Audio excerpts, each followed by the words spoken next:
Welcome to What Up Sports What up? Nation.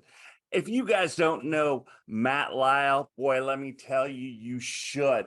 One of the top hitting coaches in the nation, baseball or softball. A lot of people think it's different, but there's a lot that is the same in my opinion. Probably in Matt's opinion, lower half, upper half, all that kind of good stuff putting together. Let's bring the power out, folks. Matt Lisle, how's it going, my friend? Hey, it's going great. Thanks, Rob, Chris. I'm glad to be on here and chatting with you guys. Yeah. Definitely. Thank you. I appreciate you being on.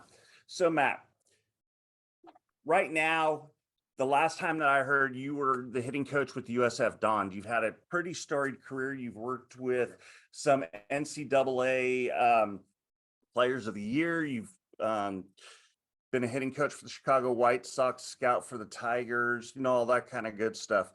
What would you say for you from working with all these athletes you've been able to pull out and has been the one thing you've noticed as a consistent? I would say the biggest thing is just athleticism. I think the best hitters across the board are athletes to a degree of just moving their bodies really efficiently and well. Nice. I like it. I like it. Now, I always like to talk mindset, especially with our young ball players and making sure that they're focused and they stay focused. Your mindset going into each player from each level, high school, college, and pro, you change that mindset or do you keep it the same? It's pretty similar. I mean, I think that as the higher level you go, the more maybe minute some of that stuff is. Maybe with younger kids, we're talking just about being really aggressive and having this attack mindset. We still have the upper level, but now we're talking about, hey, we're laying off this pitch, or we're getting a little bit more concise with the mindset a little bit. But I think across the board, it's pretty much the same. How do we have an aggressive attacking mindset, but how do we do that in a way that our breath stays slow, our heart rate stays slow, we don't get tense, and so finding ways to be really relaxed, but also in this attacking mindset. And so I would say across the board, it's pretty similar. Other than, as I said, at the older levels, we're talking a little bit more about, more finite stuff, but it's pretty similar across the board. Nice. Now, you talked about slowing things down. How has you as a coach help these young ball players slow the game down? The biggest thing is we talk about just having a routine, getting how we go from the dugout to the on deck circle to the plate. And that the more that we have this, detailed or routine that's the same every single time, reaffirms that the game's not going to get sped up on us. We're not going to get surprised by a lot. So having a routine, and then part of that routine again has a lot to do with breathing.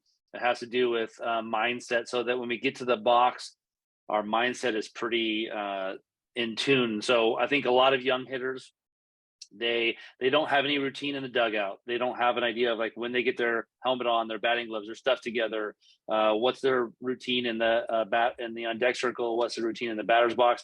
When they don't have all those things, just all these outside things can happen to them to speed up the game. And so, we talk about the fourth batter out. That's when you're getting your gear together. The third batter out, you're working on mental reps against the pitcher. When you're on deck, you're working on timing and having these mental reps.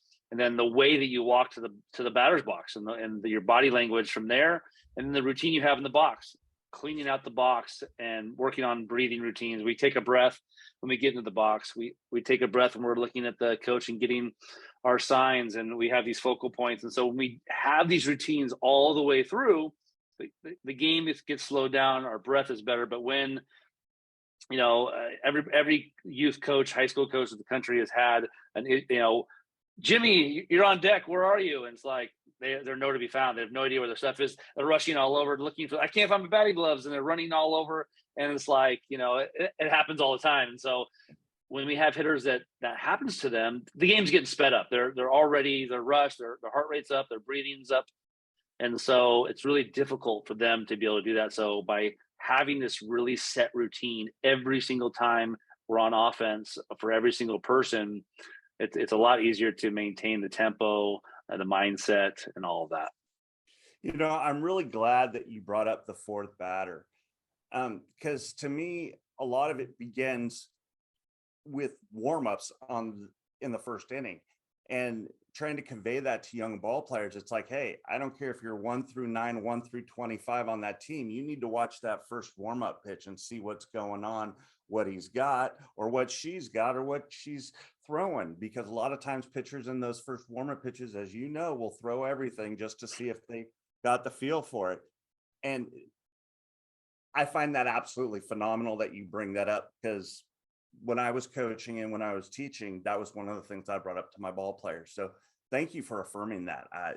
That is such a great point. Now I want to talk about, how do you make the uncomfortable comfortable for ball players? Yeah, so I'll tell you what we do, and for a lot of athletes, they don't like it for about the first month, but I make practice extremely difficult, extremely difficult. I can think back to the fall of 2019 when I was the hitting coach at Fresno State for softball, and the practices were designed to be so difficult that I remember the first couple of weeks getting into team huddles at the end of practice, and the girls, like, man, you could see they were pissed. They're frustrated. They weren't feeling. They were very discouraged. And so we had a lot of conversations around them understanding that, like, these hitting stations that we're doing are so challenging because they're going to prepare you for the game. And I think for us, we had such a successful season before COVID hit because practice was so difficult that the games were easier.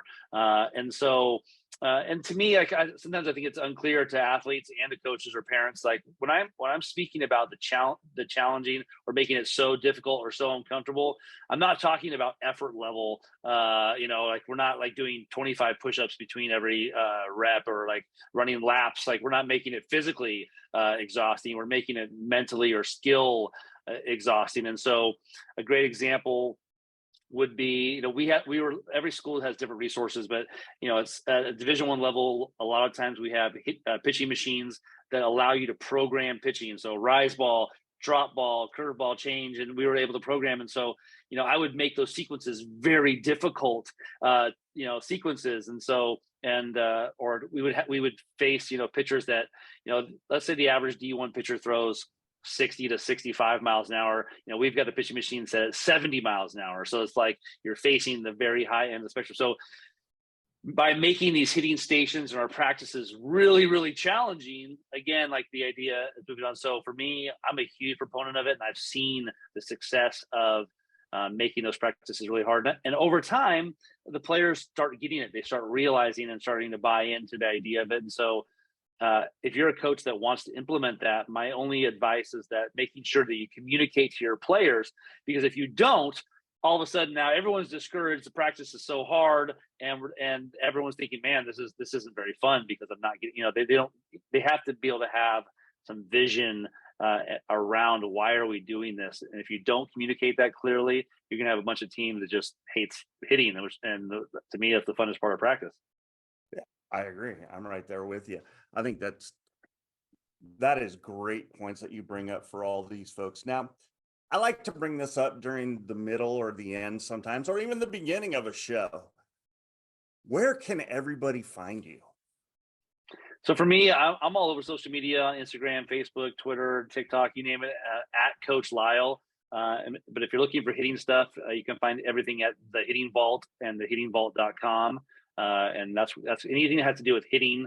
I post on there, but anything to do with coaching or parenting, even dad jokes, are on Coach Lisle. So I try to separate the two, just because I think some people they want just the hitting stuff, and other people that don't. So if you're looking for hitting stuff, the Hitting Vault, and everything else is at Coach Lisle. And I follow the Hitting Vault, and I'll tell you what, some of the stuff that you put out is absolutely phenomenal. What's your next venture coming up? I mean, I know you are or were at USF. What do you have going on next? Yeah, for me, I think I'll always be a hitting guy to some extent. I think I'll be doing that for a long time. Just I still working with some big league guys. I just think for me, the next season of my life or next chapter, next mountain will be more around sharing and helping parents and coaches in just the journey of youth sports. And I think some public speaking, some more content just around how to navigate this crazy youth sports world. And I think for me, next Monday, I'm a guest on the Dr. Phil show, and to me, I haven't really watched a lot of Dr. Phil in my life, pretty much zero. But I think for me, going forward in my next journey, I think it's really just trying to really help parents. I get so many emails and DMs every day from parents who are describing their kids not having a very joyful youth sports experience, whether it's coaches bullying or all these things that parents face. And for me, I'm just really passionate about that. Having 5 kids and 3 of them playing sports right now, I want that sports experience to be fun and joyful. And I think for a lot of parents out there right now, they're not having that experience. And so for me, I think the next chapter of my life season is going to be around trying to help parents do that. And I don't know exactly what that's going to look like, but that's something that I really enjoy doing, is helping parents try to navigate that. And so I think it'll be around that next part. That's interesting that you say that on parents, because as a former coach too, and also being in media and being on the sidelines and stuff like that, sometimes these parents want it more than the kids. For sure. And how do you deal with that when you're getting those kind of questions or see that? Yeah, so, it's funny, for most of the time I get questions from parents. A lot of times I'm like, man, you're actually part of the problem. But for the most part, I really try to encourage parents to. I think it's funny, and I think I've made the same mistake, is that most parents, they never talk to their kids ever about, like, do you really love this sport? What are your goals, or what are your expectations? And so, for me, with my kids, I've learned, like, every week I'm asking them, like, what's your favorite sport? Or what, okay, if you have to choose between basketball and soccer, what do you want to do next season? So we're having a lot of conversations around that in our house. But I've noticed that a lot of parents, they never really ask the kids, like, what do you want to play? Or what's your goals? Do you want to play in college? Do you want to play in high school? Like, what are they? And so I try to push a lot of parents to at least start the conversation or communicate with their kids, because if you want your kid to play a very long time, you want them to, like, love the sport, whatever sport they're in, for a very long time, it has to be kid driven. And so I try to encourage parents, like, figure out how to have the conversations around them playing for a long time that's not parent driven. And when it's parent driven, most of the time, 13, 14 years old, 15 years old, boom, they quit this, they don't love the sport anymore, all of these things.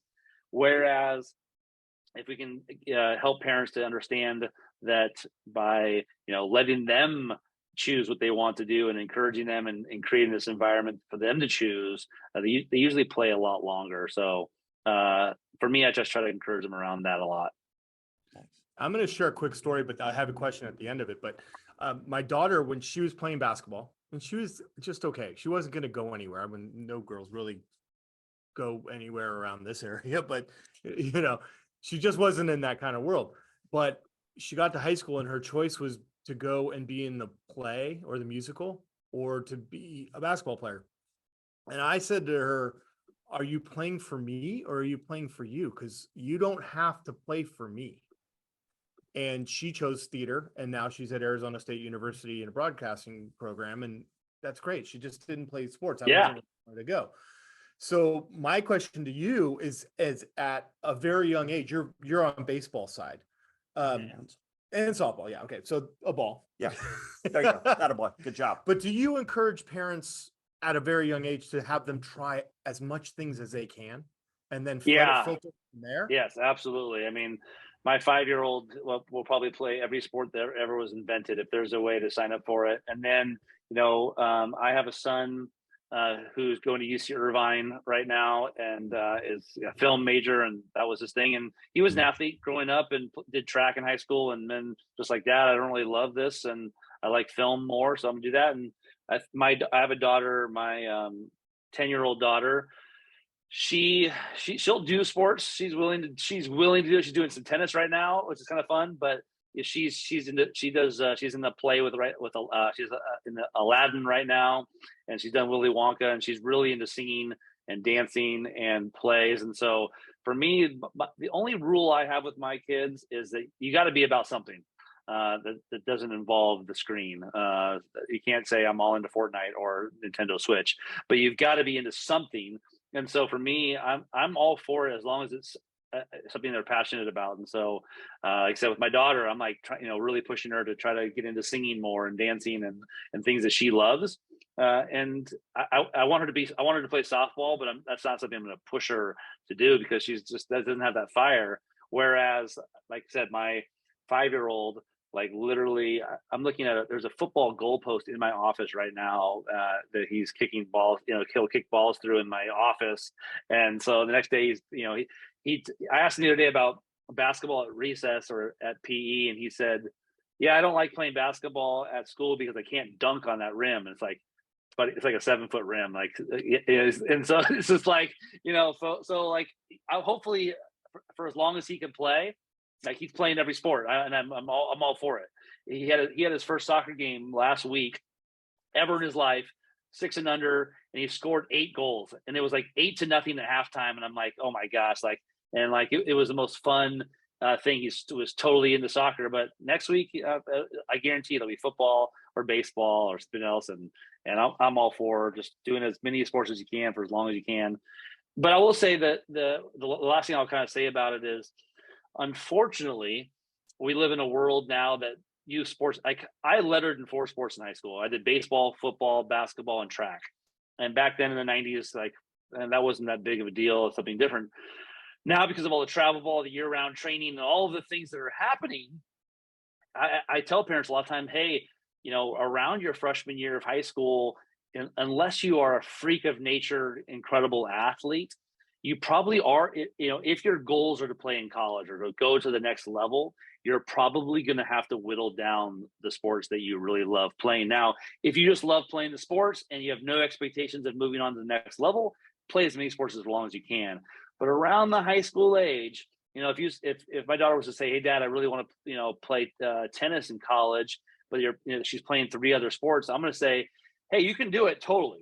But it's going to be more challenging because guess what? The entire landscape of tennis, you have girls training year round, and in order to survive in that thing, basketball, baseball, softball, same thing. The year round training, we're starting to lose those multi-sport athletes because it's that difficult to move to the next level now. And so I do encourage parents that if you have a kid who's really all about it and really wants to move on to the next level, they might have to start saying goodbye to some of the other sports at the high school level, just because of the commitment level that it takes for these athletes to move on. Unless, like I said, you are an incredibly insane, and the kids ahead of time, those D1 athletes who are like, that kid's a D1 athlete in 8th grade no matter what they do. And I feel like every town or every area has at least one of those kids that you just know they're going to move on.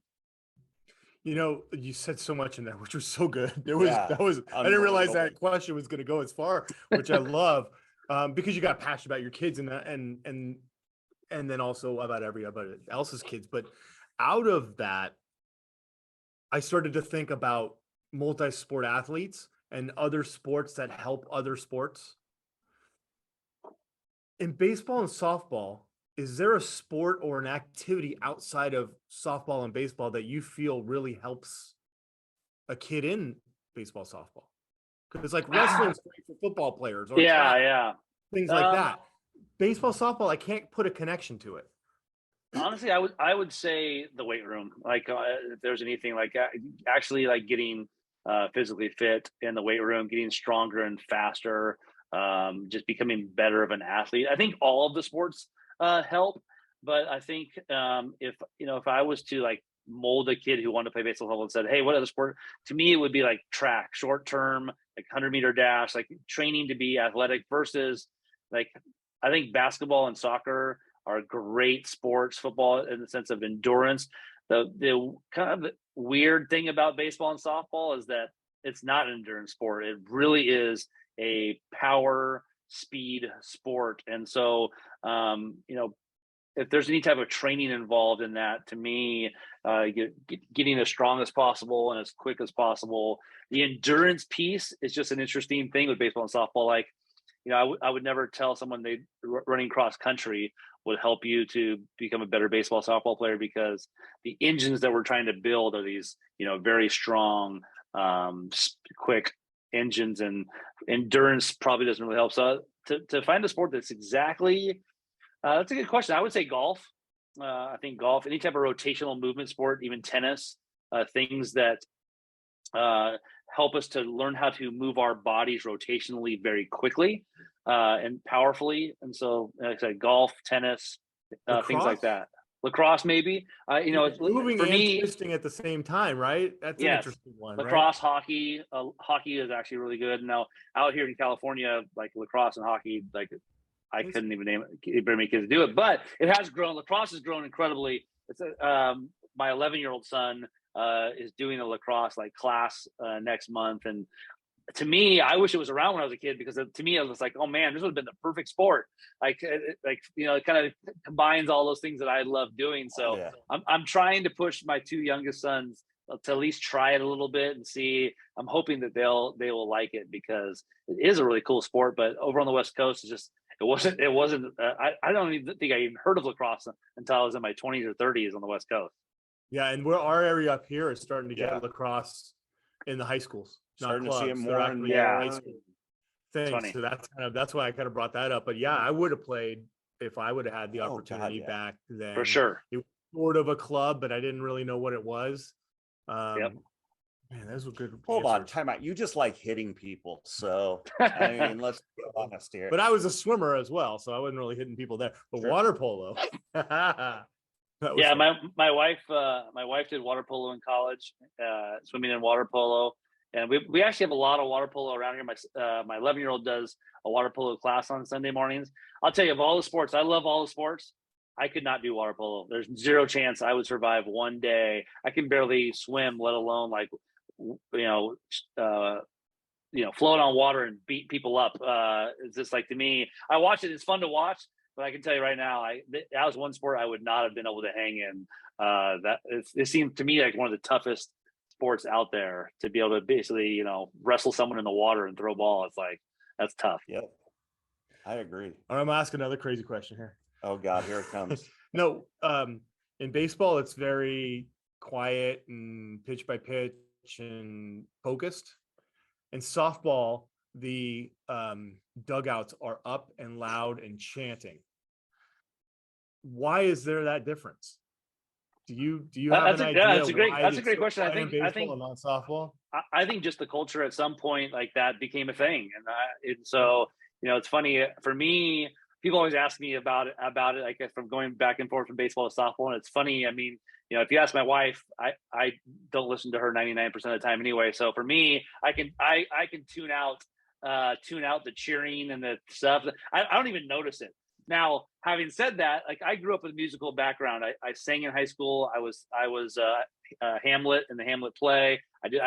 So for me, all to say is when they have a good chant and it has a good melody, I definitely notice. For me, I'll be rocking my feet or tapping my feet or nodding my head to their thing. So to me, I just think it's fun. It's funny. I don't know how it ever became a thing, but for me, I will say that I'm all for it, because I think it keeps everyone in the dugout engaged to some extent.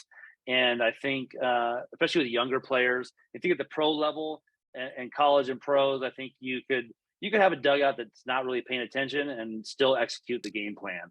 But I think, from 6 years old until about 20 years old, you've got to be really engaged with what's going on in order to have success. And I think if chanting in the dugout and doing different cheers and things like that keep you involved and engaged, I'm all for it.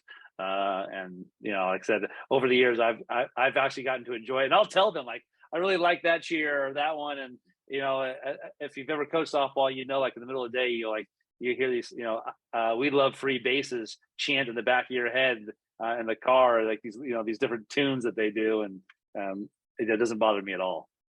And I saw one baseball team ever really that was quite chanting, and they always chanted while one of their players was up the bat. And it's Lincoln High School. I'll give credit to them, but they won 3 section titles in a row in that kind of atmosphere. Yeah, I mean, and now it's not happening, but it used to be that way with Lincoln High School. And I just saw, they were chant every single kid that was up there with chanting and ribbing them while they were batting, and it was such a fun atmosphere to watch them do that. So I loved that aspect. Now this kind of carries in, the fun of the game and all that stuff.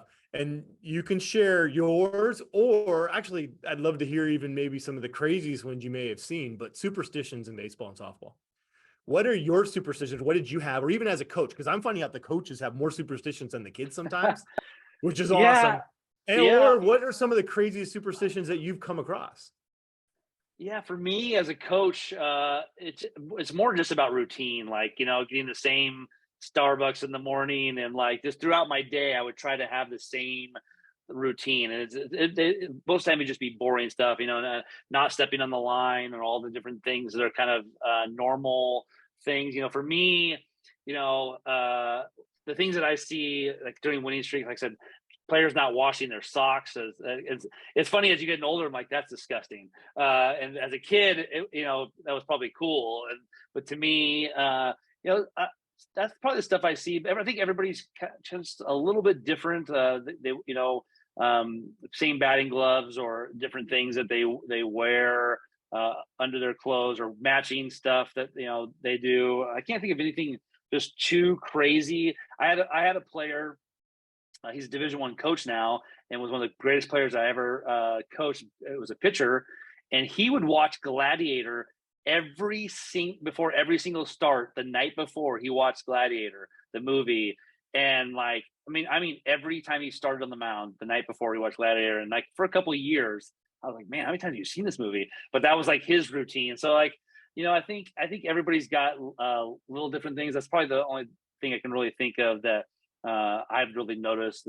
I think everybody, again, just like has these little weird routines that they have, and from a Starbucks drink to breakfast to the different things that they do. But nothing too crazy. I'm not a big superstition person, more so just a routine guy of like, okay, I make sure I did this last time, or I filled out the lineup card this way, or stuff like that. I'm trying to like just repeat things that I remembered that we did. Well, and I think my favorite ever was Sean Taunt. Oh God, yeah. Right. Sean Taunt up at Pacific Lutheran University, Puyallup, Washington. So he's really big about you don't screw with a streak, right? And so his hilarious story, I got to repeat it here because you'll love it, is that he had a kid that had an amazing game, and he had come on the bus weird that day, and late, and he had Fruit Loops. Yep. And he was eating Fruit Loops, and he just wasn't dressed and stuff like that, and everybody else was ready to go. So the next day, he says, "Get off the freaking bus." And he says, "Go find some Fruit Loops, and you're here 10 minutes after we're supposed to leave." Oh yeah. And you have to do that every single day, because you don't mess with the streak. That's right. It's one of my favorite I've ever heard of all time. I love it. You've got to believe that you don't mess with the streak, right? Yeah, absolutely. Yeah. So I think that's the kind of the fun part about just the game, and any sport for that matter, is like, I think every team has to come up with the things that they do and they're about when it comes to things like streaks, or and on the opposite, in slumps, like, I've seen burning sage, or in the dugout, and like all these different incense, and like sacrificing the chicken, clubhouse, like all of that stuff. I definitely have seen guys do all kinds of stuff like that, and throw away things, or burn on batting gloves, or all to try to get rid of the bad juju too. Yep. My best friend in high school would have to have a McDonald's cheeseburger in his back pocket and take a little bite out of it before he stepped on the field for defense every game. Had to Wow. have it in his back pocket. Oh yeah, hysterical. That's hilarious. Baseball, softball is just, that's the beauty of it to me. Oh yes. All the little Yes. tiny nuances of the sport is what's so incredible. And as a hitting instructor, you probably have to deal with even the minute thing to try and fix something. Yeah, or, you got to find what makes that person click. Yeah, Definitely. amazing. Oh, this is great. I have one last question because we're kind of running short on time here. What advice would you give a young high school player wanting to go into college game? I think my best advice is that I think that the term, like we use the term, trust the process. I think that every kid who's somewhat committed, trust the process. Like coach tells me to do this, or I got to do. We've laid out so many steps for kids to do that they trust the process. Like they'll do it. And my best advice is that the kids who actually make it to college or beyond love the process. And what that means is that, like, I think about, I'm the oldest of 7 kids. My brother, who's 10 years younger than me, I coached him in high school. Every morning about 5:30 in the morning, he woke up and no one told him to do it. He woke up, he lifted weights for about an hour. He hit off the tee for about an hour, got in the shower, and went to school every morning. No one told him to do it. And he ended up having a college career and great high school career. And to me, that was the definition of loving the process. And so to me, my best advice is if a parent or a coach has to tell you to go to work on your game, put down the iPad or put down the video games and go out in the backyard and work, you're not going to make it. But if you are self-motivated, even when it's boring, coach gave me this stride drill. The stride drill is the dumbest, boringest drill. But you actually are willing to go out in the backyard with no one telling you to do it because you're like, you know what? I want to get better. Yep. To me, that's my best advice is that if you really say you want to make it, then you have to really love doing the boring work. And you don't tell your friends or your parents in the hallway at school, I have to go to practice today. You use terms like I get to go to practice. And so it's the entire mind shift of like that you love doing this thing. If you don't, you might continue to go up the levels a little bit based on your talent level. But my best advice is that if you really say that you want to play in college or you want to be a pro, that you need to understand what it actually takes to do that. And I would say that 99% of kids have no idea what it takes to do that. And they could probably Google guys like Derek Jeter and all these guys and Michael Jordan and really see the level of work that they put in at that age to get there. And I think for us, at our age, I think about when I was a kid, school got done and from 3 p.m. until the lights came on outside to come in for dinner, we were outside playing. Yep. And God, yes. It was unorganized. We were playing 2-hand touch football. We were playing street hockey. We were playing baseball, football, all of these things, 3 to 4 hours a day. And because we loved it. Now I think about even my own kids. It's like, man, you gotta go put the iPad away, go play on the trampoline, go out and play. And it's frustrating. I think a lot of parents have to deal with that too. And so for me, again, I tell kids, if your parents have to tell you to put down the stuff or do that, then you're probably not going to go very far in this. So that when you get cut from the team, the JV or the varsity, and you don't get the playing time that you wanted to have, you can look back to you not doing the work being the answer to why you did, not because the coach doesn't like you or all these different politics.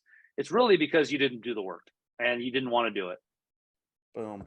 We're seeing that in our interviews. Yeah. In our conversations, the kids that are up at 4 o'clock in the morning working out and they're all getting Division I full ride scholarships, as opposed to the kid who's sleeping in and not working extra. That's happening. Yeah, it is. We're hearing it and seeing it constantly. Want to, have to. Yeah. That do you want to or do you have to? I mean, it's just that's it. Yeah. Period. Yep. Okay. Well, Matt, I gotta say thank you so much. Oh, Matt Lisle, the hittingvault.com. If you guys want to get in touch with them. No, not if you want to, you have to. Yeah. Right, Matt? There we go. Right on. Thanks very much. I appreciate you. Definitely. Yeah. Thanks guys for having me. I appreciate it. All right. Yeah. Hey, from all of us here at What Up Sports Nation, have a great day and a better tomorrow. What up, folks?